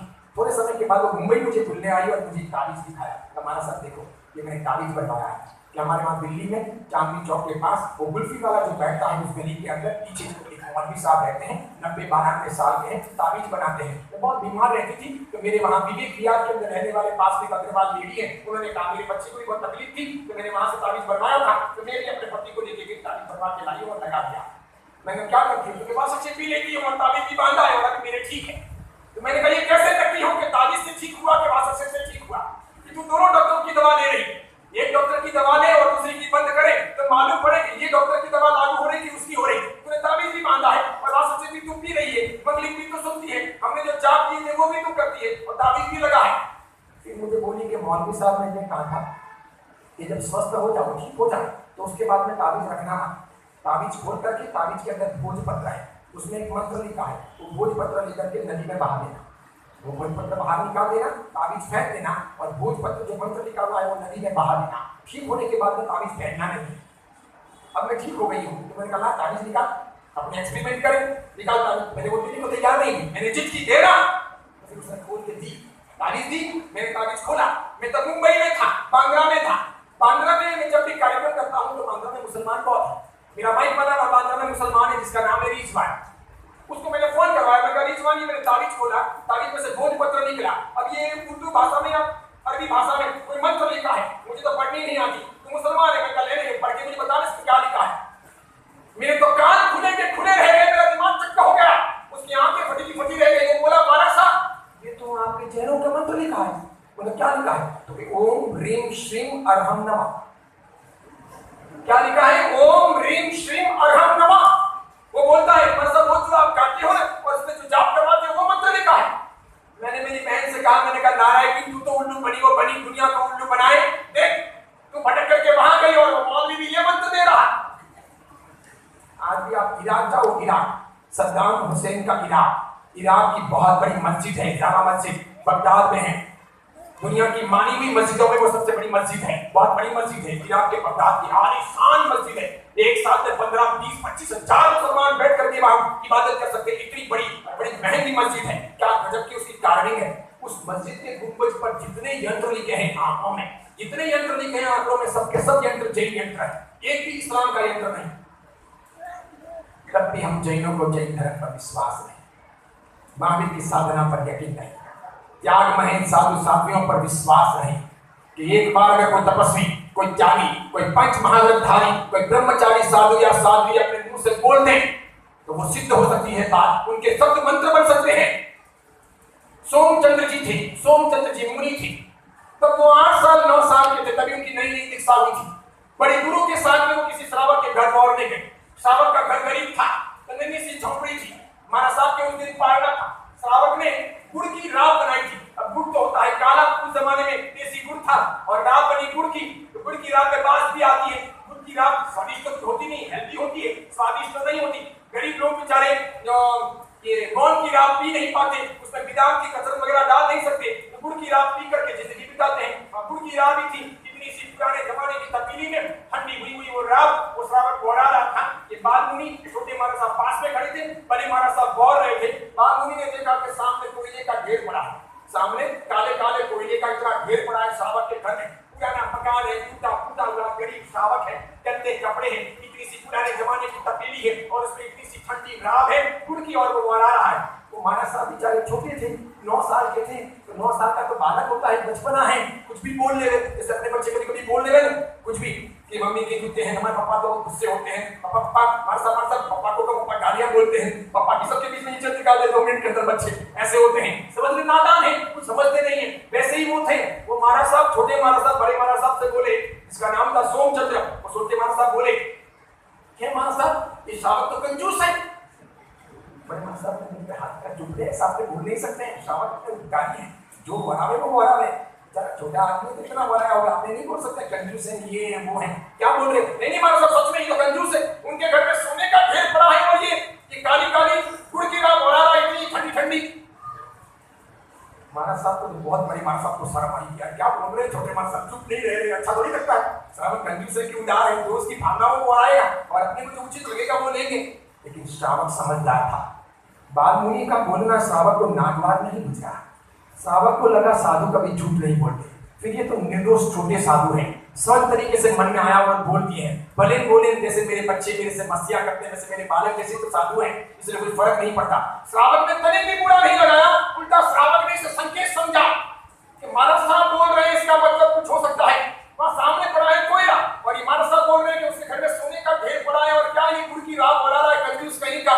श्रावक ने बोलाना बंद किया, तपेली वहीं छोड़ दी, महाराज साहब को उठाया, छोटे महाराज साहब को जो उठा लिया, उठा करके जाके कोयले के ढेर पे बिठा दिया। जैसे ही कोयले के ढेर पे उस बाल मुनि को उठाया, सारा कोयला सोना हो गया।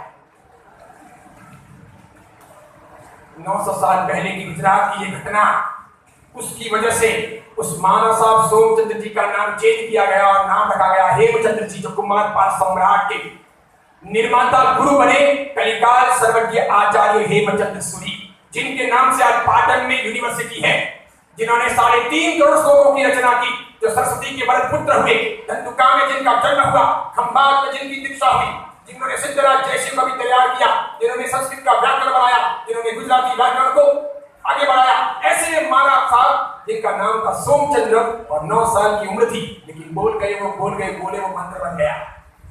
पंच महाव्रतों में, ब्रह्मचर्य में, साधना में ये महत्व होता है, मालूम है आपको? शास्त्रों में ऐसा कहा जाता है कि गली में, कभी मोहल्ले में बालक जब बीमार पड़ते थे, बुखार आता था, या रात को डरते थे, या रात को छोटे बच्चे रोते थे, उनको नींद नहीं आती थी, तो आरोस पड़ोस के लोग ये किया करते थे कि बेथड़ महामंत्री की शॉल लेके आओ, बेथड़ महामंत्री की शॉल लेकर के आओ और बच्चे को उड़ा दो। एक दिन बच्चे को उड़ाओगे, दूसरे दिन बच्चा ठीक हो जाएगा, बुखार है तो भी ठीक हो जाएगा, रात को झपट के उठता है तो भी ठीक हो जाएगा, अगर बराबर नहीं सोता है तो भी ठीक हो जाएगा, अगर वो खाता नहीं है, बार बार नजर वगैरह लगी है तो चिंता मत करो, पीतल की शाल लाके के बच्चे को उड़ा दो, ठीक हो जाएगा। पीतल जाने माने जिन शासन के महान सेवक 32 साल की उम्र में जिस पेथर ने ब्रह्मचर्य का व्रत लिया था, पेथर की मां रोज सवा से सोने का दान करती थी मंदिर जाते और आते समय। किसी जमाने में पेथर गरीब था, तब भी मां ने कहा था बेटा काम काज के लिए बाहर गांव जाओ तो देव गुरु धर्म को मत भूलना, मंदिर के दर्शन करोगे, उपासना में जाओगे, गुरु वंदना करोगे, पचकान लोगे, कम से कम 9 काशी या 24 ब्याह होना चाहिए, रात्रि भोजन नहीं करोगे, अवसर गाय नहीं खाओगे। बड़े गरीब होंगे चलेगा, भगवान को भूल जाओगे ये नहीं चलेगा। तुम मेरी औलाद हो, मेरे खून की बदौलत तुम जन्म ली हो। इस मां की ये तमन्ना है कि मेरा बेटा या मेरी बेटियां कभी नालायक नहीं निकलेंगे, पक्के धार्मिक होंगे, समझदार होंगे, वे सहिष्णु होंगे, वे महावीर के उपासक होंगे। उस पेतर ने 32 साल की उम्र में ब्रह्मचर्य का व्रत लिया था। वो पेतर आगे जाकर के बहुत धनवान बने, गजब के धनवान बने। उस पेतर का जिन शासन में अमर इतिहास है, वो पेतर ब्रह्मचर्य के आधार पर ऐसे साधक बन गए थे कि उस पेतर की ब्रह्मचर्य की, उस ब्रह्मचारी आदमी की वो शॉल लेकर के जब कभी किसी बच्चे को उड़ाते थे तो उसके जो परमाणु थे, उसका जो मैग्नेट था, उसके जो वहां के आभामंडल था, उस बच्चे पर असर करता था और बच्चे की बीमारी हो या जागरण हो या रोना हो या नजर टूना टूटता हो, दूर हो जाता था। कई चमत्कार अपने जिन शासन में देख सकते हैं, सब कुछ है। विश्वास होना चाहिए, विश्वासो फलदायक। जैसे कृष्ण कहते हैं भागवत गीता में कि संशय आत्मा विनश्यति, तो संशय में होता है, संदेह में होता है, शंकाशील होता है, उसका विनाश होता है। जो विश्वास प्राप्त करता है वो फल प्राप्त करता है। तो महावीर पर, महावीर की परंपरा पर, महावीर के 5 महाव्रतधारी साधु साथियों पर, गणधर गौतम स्वामी पर, पावन पवित्र ज्ञान के पुंज ऐसे आगम शास्त्रों पर और हमारी जिन शासन की साधु साथियों की, देवी देवताओं की और परमात्मा तीर्थंकरों की परंपरा पर यकीन होना चाहिए, तब जैन होने का सार बचेगा। इसके बाद में बात आएगी कि क्या खाना, क्या पीना, क्या बोलना, क्या पहनना, कैसे जीना। अभी तो विश्वास ही ना हो, यकीन ही ना हो, मान्यता ही ना हो, पक्के ना हो। अब उनको तो वैलेंटाइन डे अच्छा लगता है। अब हमारे बाप ने हमारी माँ से बिना लव के भी प्यार किया, बिना इलू इलू के भी साथ में रह गए, जीवन पर्यंत रहे, हमको पैदा भी किया। वो कहीं हनीमून बनाने भी नहीं गए, उन्होंने वो कमर में हाथ डाल करके कभी फोटो भी नहीं खिंचवाए, उन्होंने कभी इस प्रकार जाहिर में चुम्बन भी नहीं किए। पापा ने कभी मम्मी को इस प्रकार स्कूटर पे नहीं बैठाया, देखा क्या? आपके पापा ने कभी बैठाया इस प्रकार? शर्म आती थी पुराने जमाने में, मेवाड़ हो, मारवाड़ों के मारवाड़ों, बुजुर्गों के सामने अपनी पत्नी को लेकर के निकला, शर्मिंदगी की बात थी। कभी बैठना भी पड़ता, पीछे जाकर के गली के कॉर्नर पर पत्नी खड़ी रहती और ये लेके जाते स्कूटर वहां बैठाते, शर्म आती है, सब लोग देखते हैं, शर्म आती है जवान पत्नी को स्कूटर में बैठा के सतगुरु के सामने से निकल रहा है। ऐसी अपनी यहाँ की मर्यादाएं थी। भले हम अनपढ़ थे, भले हमारे पास तो टेक्नोलॉजी नहीं थी, लेकिन उस पवित्रता ने एक नई महान पीढ़ी का निर्माण किया। और आज तो शादी के पहले ये गले में हाथ डाल के घूमेंगे, स्कूटर पे ऐसे बैठते हैं जैसे शाहरुख खान और उसकी हीरोइन का कोई फिल्म का शूटिंग चल रहा। अरे नालायक को शर्म आती है क्या? जो काम तुमको बेडरूम में करना है वो रोड पे करने जा रहे हैं। इससे नौजवान या छोटे बच्चे क्या सीखेंगे? कुछ तो शर्म होनी चाहिए। प्यार प्यार की जगह पर है या फिजिकल रिलेशन उसकी जगह पर है। सबसे बड़ी चीज है ऑनेस्टी। आप समाज को क्या दे रहे हो, आपको कैसे रहना है, कैसे कपड़े पहनने हैं। अब आज की लड़कियों में ऐसी वैसी बातें होती है, तो आज की मम्मियां कहाँ सीखी हैं? अब मम्मियों को 2-2 बच्चों की मां हो जाने के बाद में भी अभी ड्रेस पहनने हैं, जीन्स पहनना है, टी-शर्ट पहनने हैं। अब इधर से दाढ़ी हो गई, इधर से मोटी हो गई, इधर से मोटी हो गई, और तब भी ऐसे कपड़े पहनने ये शोभा देते हैं क्या? अच्छे लगते हैं क्या? और ईमानदारी से कहता हूँ, 16-18-20 साल की लड़की को आप सफेद साड़ी पहनाओ या बिठाओ, मैं दावे पूर्वक कहता हूँ, अगर उसके मन में थोड़ी पवित्रता हो तो वो साक्षात लक्ष्मी या सरस्वती लगेगी। एकदम लक्ष्मी या सरस्वती। कितनी थोड़ी कितनी लड़कियां होती हैं अच्छे तरीके से। क्या कपड़े पहनने से आप खूबसूरत बनते हो? और शरीर किसी को दिखाने के लिए होता है? शरीर अपने पति को दिखाने के लिए है। मेरा शरीर मेरे पति के लिए और मेरे पति मेरे लिए है। इसीलिए हमारे यहाँ पर बेडरूम तक सब बातें सीमित थी, अब सब चीजें बेडरूम से बाहर आ गई। और इसके बाद में भ्रष्टाचार बहुत बड़ा, नारायकी बड़ी है। सबसे अधिक क्रिश्चियन लोग कपड़े कम पहनते हैं और इसके बाद में जैन समाज में कपड़े उतारने का रिवाज आ गया धीरे धीरे। पहले अपने यहाँ पर महिलाएं यहाँ तक कपड़े पहनती थी, बहुएं, उसके बाद में यहाँ तक कपड़े आए, फिर यहाँ तक कपड़े आए, फिर यहाँ तक कपड़े आए, फिर यहाँ तक कपड़े आए। अब भगवान जाने कहाँ तक कपड़े जाएंगे। हकीकत है। और आप देखो, आप कभी मारवाड़ जाओ, मेवाड़ में जाओ, हरिजनों की पत्नियों को देखना, राजपुतानियों को देखना, राजपुरोहितों को देखना, वे लोग आज भी यहाँ तक और यहाँ तक अंदर का कपड़ा पहनते हैं। उनकी कोटी यहाँ तक होती है, यहाँ तक या यहाँ तक कपड़ा पहनते हैं। आज भी वे सिर पे रखते हैं। अभी मैं बात करता हूँ आपको, मैं स्थानक के अंदर कोई स्तर के अंदर था। ये कौन सा स्थानक जो उस वाल पार्क उस वाल के सामने है, उस स्थानक में कोई स्तर का था। वहां जब मैं बैठा था उसके ठीक पीछे मैंने खिड़की में देखा, पूरा बाजार का नजारा दिखाई देता है। तो बिल्कुल जहाँ मैंने देखा सामने एक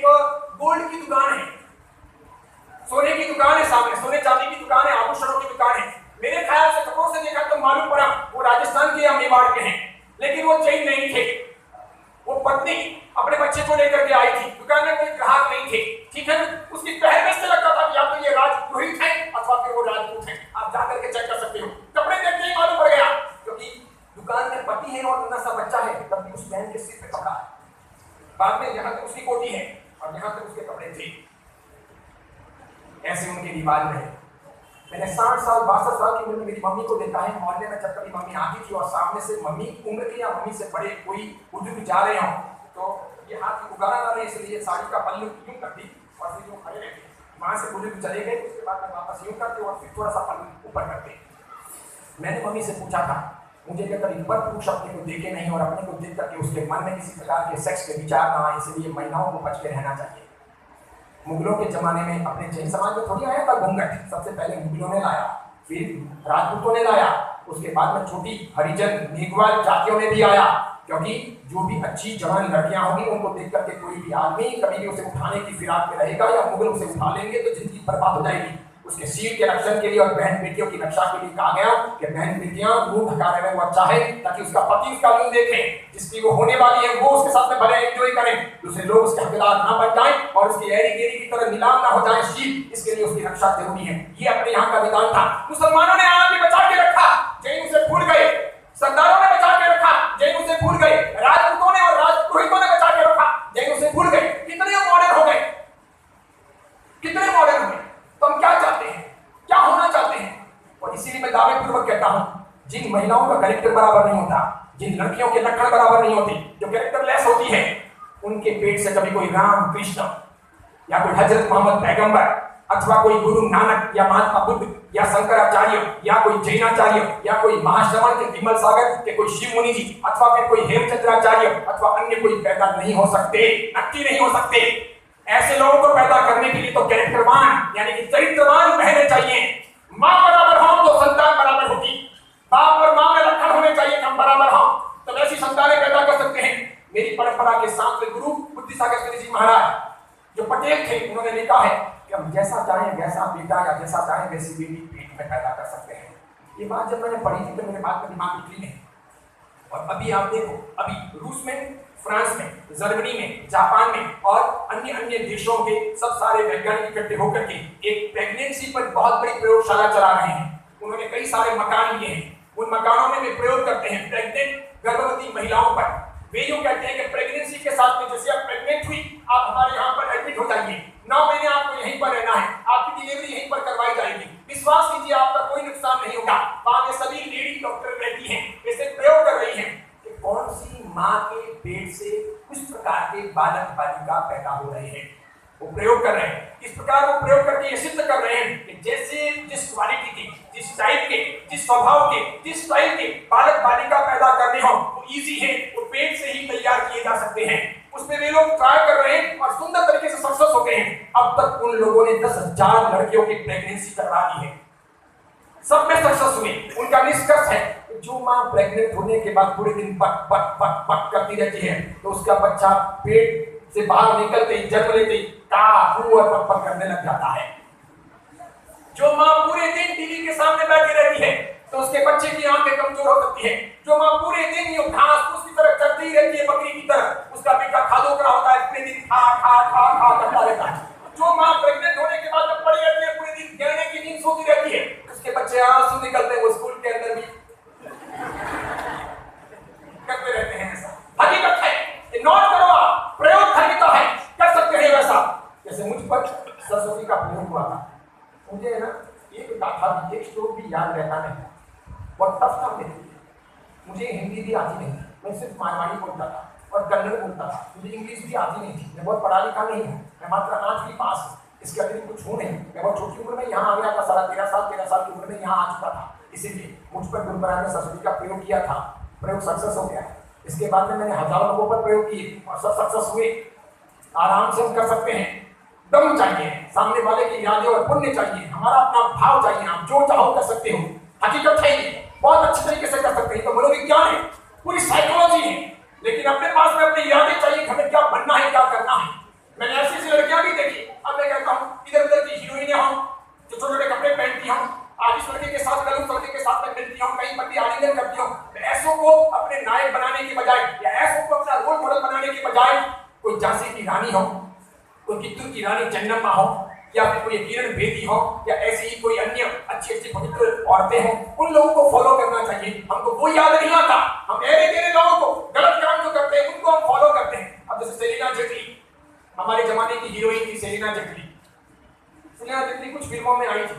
एक पत्रकार ने उससे पूछा कि सुना है आपको जूतों का बहुत शौक है। तो बिल्कुल बेशक, मैंने जूतों के लिए खास स्पेशल एक फ्लैट ले रखा है, रहने का फ्लैट अलग और सामने जूतों के लिए फ्लैट अलग। तो पत्रकार ने पूछा, मैडम पूछ सकता हूँ कितने जोड़ी जूते हैं? तो 825 जोड़ी जूते हैं मेरे पास, 825 जोड़ी जूते। लोगों को खाने को नहीं मिलता, रहने को नहीं मिलता, पहनने को नहीं मिलता। अब ऐसे लोग हमारे रोल मॉडल हो, क्या हमको पाएंगे, क्या हमको सिखाएंगे? इसलिए लड़के और लड़कियों को ये पहले सोचना होगा, किसी क्रिकेटर को, किसी फुटबॉल वाले को, किसी अन्य टेनिस वाले को, किसी हीरो हीरोइन को अपना रोल मॉडल बनाने के बजाय अच्छे लोगों की पहले खोज करनी चाहिए। अगर कोई बॉक्सर आपका रोल मॉडल है, कोई हीरो या हीरोइन आपकी रोल मॉडल है, तो फिर आप क्या पाओगे? क्या वो अपने घर में चेक भेजते हैं? क्या हमें कोई पैसा देने वाले हैं? क्या उनकी वजह से हमारी जिंदगी की बरकत होने वाली है? रोल मॉडल हो तो किसी अच्छे आदमी का रोल मॉडल हो। बनो तो कोई योगी आदित्यनाथ बनो, कोई नरेंद्र मोदी बनो, कोई बारगढ़ जैसे बनो। गोवा के मुख्यमंत्री को देखो, जो आदमी मुख्यमंत्री बनने के बाद में भी सब्जी लेने के लिए मंडी में जाता है और साइकिल पे जाता है। हमने इस आदमी को निकट से देखा है।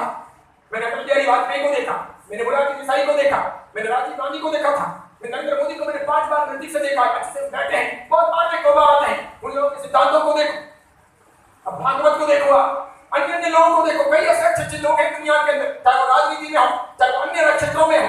कई सारे समाज सेवक हैं, बहुत अच्छे लोग हैं, बहुत बढ़िया लोग हैं, जिनको देखकर